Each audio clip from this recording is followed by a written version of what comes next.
네, 비하인드 뉴스 정치부 이성대 기자와 함께하겠습니다. 시작할까요? 네, 첫 번째 이슈 바로 보겠습니다. 전두환으로 어게인.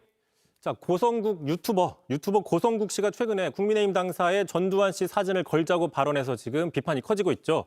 자, 그런데 친윤계에서는 이 발언은 징계 대상이 아니라 토론 대상이라며 사실상 두둔하는 듯한 발언을 해서 또 논란이 더 확산되고 있습니다.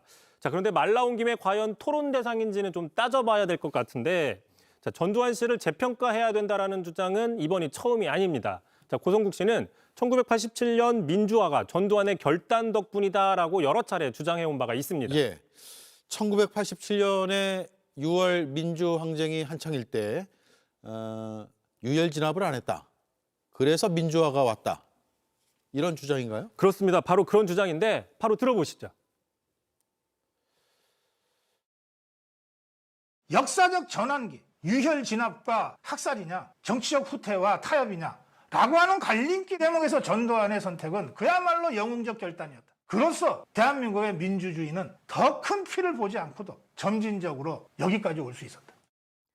자, 그런데 이제 분명한 점은 민주화가 된 거는 국민적인 저항 덕분이지 전두환 개인의 영웅적 결단 때문이 아니라는 점이죠. 자, 따라서 고 씨의 주장에는 역사적인 맥락이 결여돼 있다라는 비판도 있습니다. 예, 그리고 87년 1월 남영동 대공분실에서 박종철 열사가 물고문에 숨졌고 또 87년 6월 9일에 이한열 열사가 최루탄에 맞아서 7월에 숨졌잖아요. 이런 흐름들이 있고 이로 인해서 민주항쟁이 촉발이 된 것도 있는데 저런 주장을 하네요. 이건 사실관계를 좀 설명을 드려야 될 것 같아서 말씀을 드렸습니다.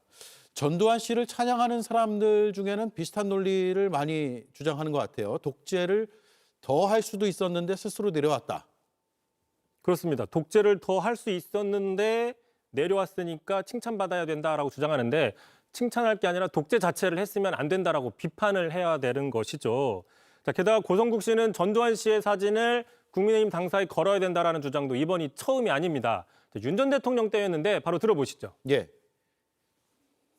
우리 당에는 전두환의 사진이 없습니다. 이게 당대표가 할 얘기야. 창피한 줄 알아야지. 부끄러운 줄 알아야지. 지 뿌리가 어딘지도 모르고. 자, 들어보신 것처럼 이 정도면 토론 대상이 아니라 징계 대상이 아니냐라고 볼 수도 있는 상황이고요. 자, 또 다른 윤 어게인이죠. 오늘 입국했던 전한길 씨도 지난해였습니다. 자, 전두환 씨의 공과를 균형 있게 바라봐야 된다라고 주장한 적이 있습니다. 계속해서 들어보시죠. 전두환에 대해서 뭐 이렇게 잘했다. 공과가 있잖아요. 나는 그래도 전두환은 과가 크다고 생각하면 비판적으로 보면 되고 나는 공이 크다고 이렇게 보면 돼. 그렇게 해서 균형되게 평가하면 돼요. 자, 그런데 이제 수많은 국민을 살상한 전두환 씨를 균형 있게 봐야 된다라는 전시 주장 자체가 균형감을 상실했다는 비판도 있습니다. 예. 쭉 모아서 듣고 보니까 대표적인 윤 어게인 세력들의 공통점, 전두환 씨에 대한 평가가 우호적이네요. 그렇습니다. 게다가 이 윤 어게인의 본체라고 할 수 있죠. 윤 전 대통령부터도 비슷한 인식입니다. 계속해서 들어보겠습니다.